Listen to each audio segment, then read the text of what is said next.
ayoko kasing mag-bring up ng ano, ng politics, pero malaking bagay yung ano pala, yung nangyari yung about kay Trump, yung ano siya ng tariff sa lahat ng bansa. Na Talaga? na Hmm, nagte-trade sila sa mundo. Kaya ang daming ano ngayon. Unfortunately for the US, I'm not sure if it's working for them because yung stock market ng US is all red. Parang mas malaki pa daw yung binaba ng stock market ng US right now compared doon sa housing bubble crash nung 2008. Ano, nagkaroon ng recession noon at that time, right? So, mhm, ngayon mas grabe pa daw. So, hopefully, hindi naman mangyari na talaga magkaroon ng malaking recession kasi maapektuhan din yung mhm, Pilipinas. mhm, Pero ayun, medyo we're in muddy waters right now globally dahil sa ano, sa mga ganap diyan sa US. Even yung 'di ba, I'm working as a freelancer, so yung client ko is may business din. And yung products is ini-import from other countries. So maapektuhan din. Even kasi nung before yung tariffs ni Trump sa China and yung mga dati pa, hindi pa yung ngayon. Merong parang if you're not going to ano naman, to import a product na hindi naman greater than $800, hindi siya subjected dun sa tariff, sa additional tariff. Pero ngayon, tinanggal na rin yon as long as anything, kahit $1 lang, any product mag-import ka from other countries, may tax based dun sa tariff. So additional 'yun. So imagine mhm. order ka lang, let's say from a Chinese website, tapos dadalhin diyan sa US. Mhm. May ano na kaagad 'yun, mapapatawan na ng tariff. Mainly mga Oo. Americans ang magsa-suffer diyan kasi kayo yung Yeah. bibili from other countries. Kasi kayo naman yung may Mhm, tariff against them. Sa Pilipinas, wala naman mhm, masyado. Dahil kung meron man tayo bibilin sa China or what, sa Shopee or sa Lazada, wala mhm, namang problema, same pa rin. Pero kung yung mhm. mga nasa US ang bibili from Temu or from, let's say, yung Shein, malaki din sa US yung Shein. Shein eh. Oo. Yan, maapektuhan yun. Let me check the tariff sa China. Ano lang daw kasi ano, ChatGPT lang daw kasi lang nung admin ni ano, ni Trump yung Hindi, strategy na yan. hindi. ChatGPT Hindi naman, pero na ganito daw yung strategy nila dito. Meron silang computation, actually may computation silang ginawa. May formula. Pero it turns mhm, out yung mga mathematicians and yung mga economist, tinignan yung computation ng tariff mismo. Ang nangyari daw is eto. Yan. Tinatawag kasi ni Trump na reciprocal tariffs. Kung ano yung tariff or tax na ini-impose ng mga bansa na 'to, let's say China, Philippines, even Philippines, ganyan, na ini-impose sa US 'pag e-export sila ng mga products from the US coming to a specific country, magbibigay din sila ng tax dun, parang gano'n. So, parang iba-balance out lang nila yung china-charge na tax sa US 'pag yung mga products is coming from the US, if that makes sense.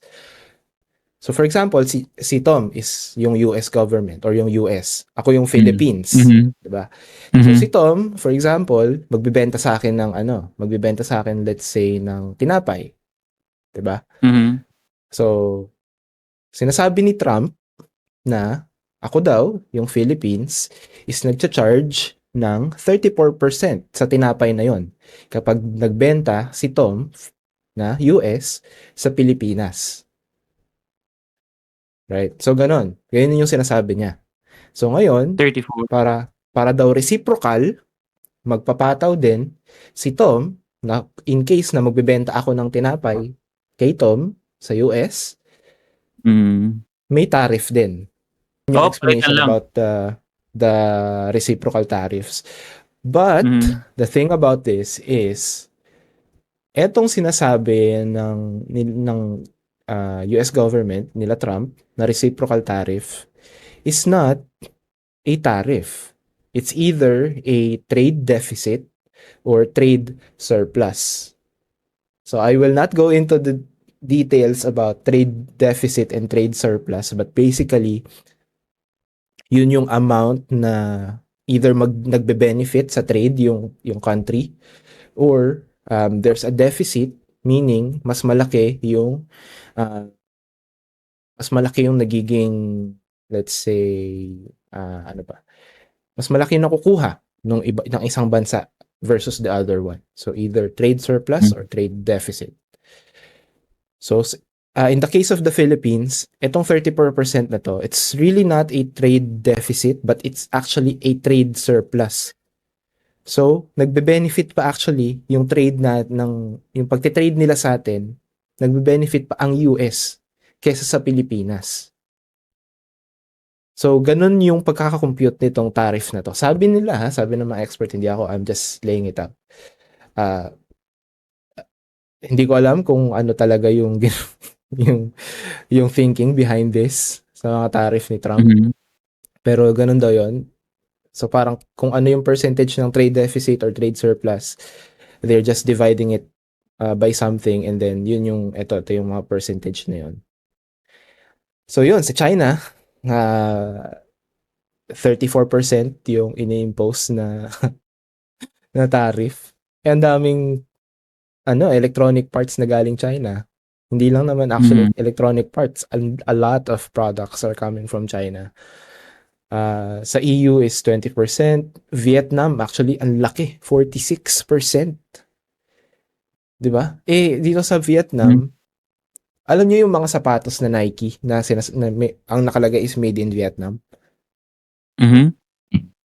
Kasi nagkaroon ng strategy daw yung mga companies, big companies na they are saying, let's say, na made in Vietnam. Meron din naman silang factory, let's say sa Nike. May factory naman yung Nike sa Vietnam, but they are made in China, and then they are brought to Vietnam, and then kunyari doon made in Vietnam kasi doon nanggagaling yung product. So may ganong tactics na kasi yung mga companies ngayon na may parang basically may production chain sila from other countries. So yun din yung isang complex na bagay na hindi naiintindihan or hindi rin alam ng mga tao na for there's a lot of products na merong production chain. So let's say one part of the product is being assembled in this country, and then sa next phase ng production ng product na yun mapupunta sa ibang country naman, and then hanggang makarating doon sa sa supply chain mismo sa mga stores. So marami yan, connecting yan yung mga yan. So ganoon. So ang laki ng tax sa Vietnam, and then mas mataas pa actually sa Pilipinas, 'di ba? Yung sa Vietnam and sa Cambodia. Mga tropa nating nasa Southeast Asia. Parang hindi ko alam kung anong pinagagawa ni Trump dito. But anyway, ayun nga.